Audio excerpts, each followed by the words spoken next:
Hello student. आज जो हम टॉपिक पढ़ने वाले हैं वो 11वीं और 12वीं दोनों के लिए इंपॉर्टेंट है, क्योंकि ये टॉपिक ऐसे हैं जो 11वीं और 12वीं की केमिस्ट्री के पहले पार्ट में दोनों ही जगह पूछे जाते हैं। यानी कि जब हम विलियन वाला पार्ट पढ़ते हैं 12वीं के अंदर, तो वहां पर विलियन की सांद्रता को व्यक्त करने के तरीकों में ये चीज पूछी जाती है। तो वही 11वीं के अंदर भी हल्का सा विलियन का एक परिचय दिया जाता है और वहां पर भी उसकी सांद्रता को व्यक्त करने के अलग अलग तरीके जो हैं वो पूछे जाते हैं। ठीक है, तो आज हम यहाँ पर तीन चीजों के बारे में बात करने वाले हैं। एक विलियन की शक्ति के बारे में, एक किसी विलियन की पीपीएम सांद्रता क्या होती है, पीपीएम कॉन्सेंट्रेशन, और एक जो उसका मोल फ्रैक्शन जिसको हिंदी में हम मोल प्रभाज भी कहते हैं। तो चलिए शुरू करते हैं हम लोग इन तीनों टॉपिक को, जिसमें सबसे पहले नंबर पे हमारे लिए आ रहा है शक्ति। अब देखिए, जब शक्ति वर्ड आता है तो हमारे माइंड में फिजिक्स चलती है और हम बोलते हैं पावर, लेकिन नहीं, पावर शब्द जो होता है वो फिजिक्स वाली चीज में यूज होता है। केमिस्ट्री में जो होता है वो स्ट्रेंथ करके हम वर्ड यूज करते हैं, वो भी किसी सॉल्यूशन के लिए। भाई ये तो सभी को पता है कि विलेय, विलायक और विलियन तीन बहुत इंपॉर्टेंट चीजें होती है किसी भी चीज में। विलियन से रिलेटेड अगर हम बात करें तो अब मान लिया जाए कि यहां पर मैंने एक विलियन लिया है, ठीक है। अब यहां पर विलियन की जो कॉन्सेंट्रेशन है वो हम ले रहे हैं 1 लीटर, यानी कि 1000 ml, पर हम इसको 1 लीटर मान रहे हैं। अब मान लो इसके अंदर मैंने एक विलेय पदार्थ जो है वो घोला 20 ग्राम। तो अगर आपसे सवाल पूछा जाए कि भाई यहां पर कितने ग्राम 1 लीटर में घुला हुआ है, तो आप क्या बोलोगे? सर 20 ग्राम प्रति लीटर। लेकिन अगर यहीं पर इस विलियन की मात्रा को 2 लीटर कर दिया जाए, तो आप क्या बोलोगे? सर आंसर आ जाएगा 20/2, यानी कि 10 ग्राम 1 लीटर में घुल रहा है, 10 ग्राम 1 लीटर में घुल रहा है। तब इस कंडीशन में आप बोलोगे इसका आंसर सर 10 ग्राम प्रति लीटर। ऐसे लीटर की मात्रा अगर अपन बढ़ाते जाएं तो ये जो विलेय पदार्थ है इसके क्या हो जाएंगे? टुकड़े होते जाएंगे। बस यहीं से आपकी शक्ति की परिभाषा बनती है। कैसे? देखिए, यहां पे हम लिखते हैं किसी विलियन के 1 लीटर आयतन में क्या घुलेगा? विलेय। लेकिन विलेय की मात्रा किसमें? ग्राम में। ये देखो ग्राम लिखा ना अपन ने, तो ग्राम में घुली हुई जो मात्रा है उस विलियन की शक्ति कहलाती है।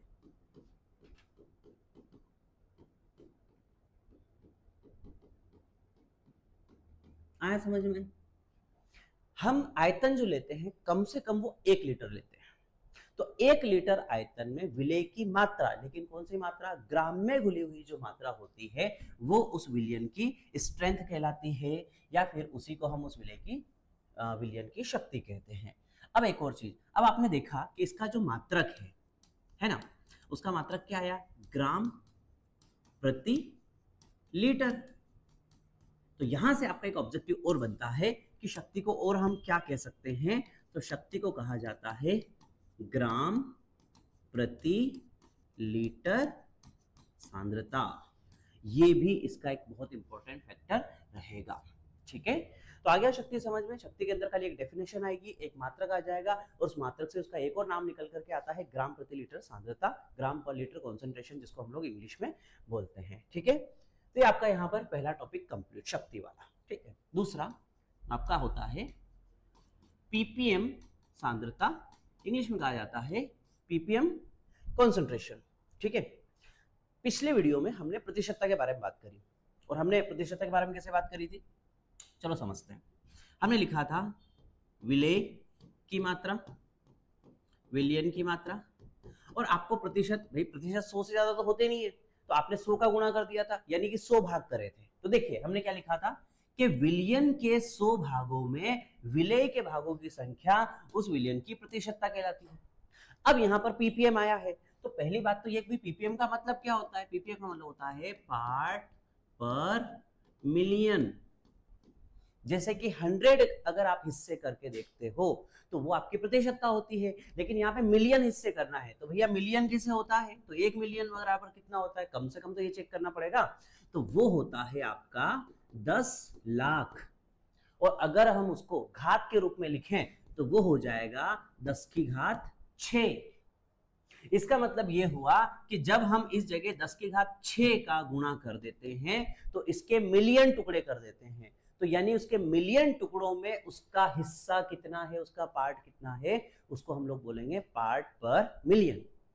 यानी कि जैसे हम कह रहे थे कि विलियन के 100 भागों में विलेय के भागों की संख्या प्रतिशतता होती है, तो अब हम बोलेंगे विलियन के 10 की घात 6 भागों में विलेय के भागों की संख्या जो रहेगी वो आपकी यहां पर पीपीएम सांद्रता कहलाएगी।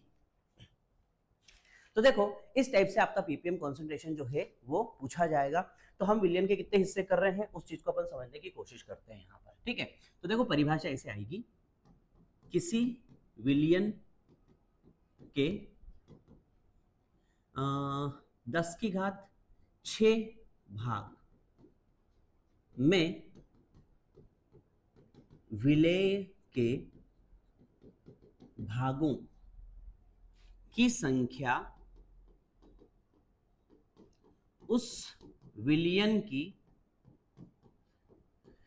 क्या कहलाएगी, पीपीएम सांद्रता कहलाती है, ठीक है।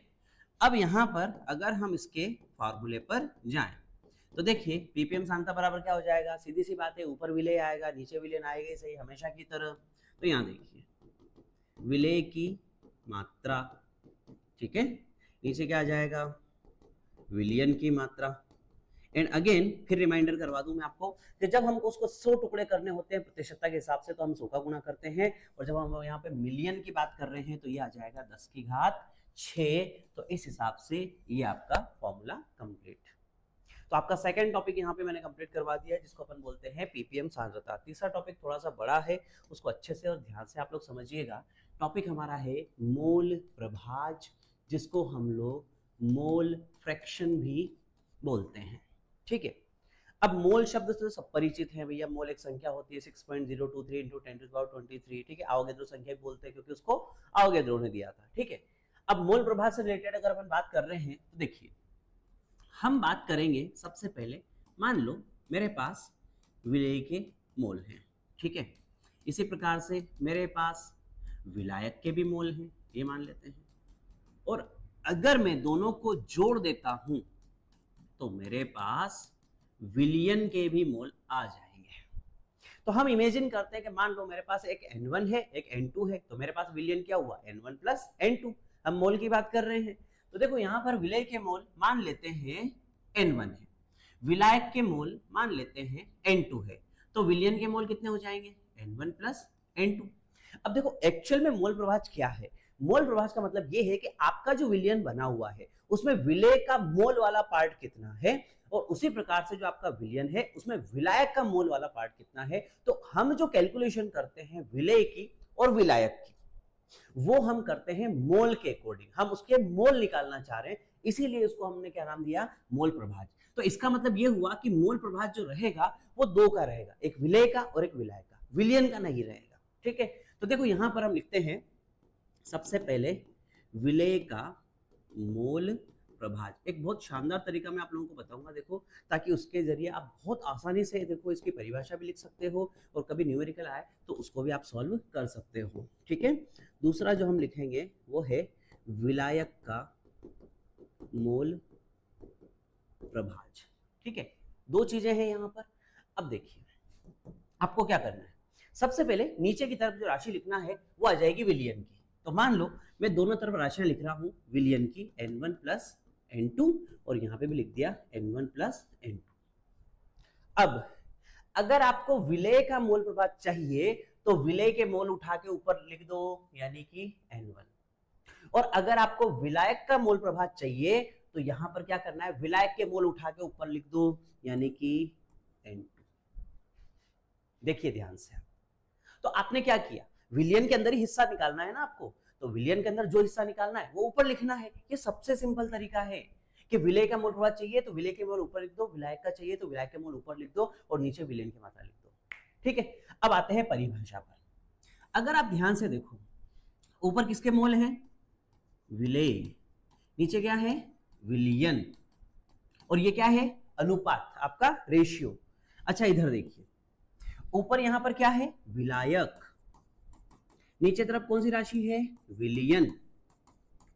अब देखिए इन दोनों शब्दों से ही हम कैसे परिभाषा बनाएंगे उसको हम समझने की कोशिश करते हैं।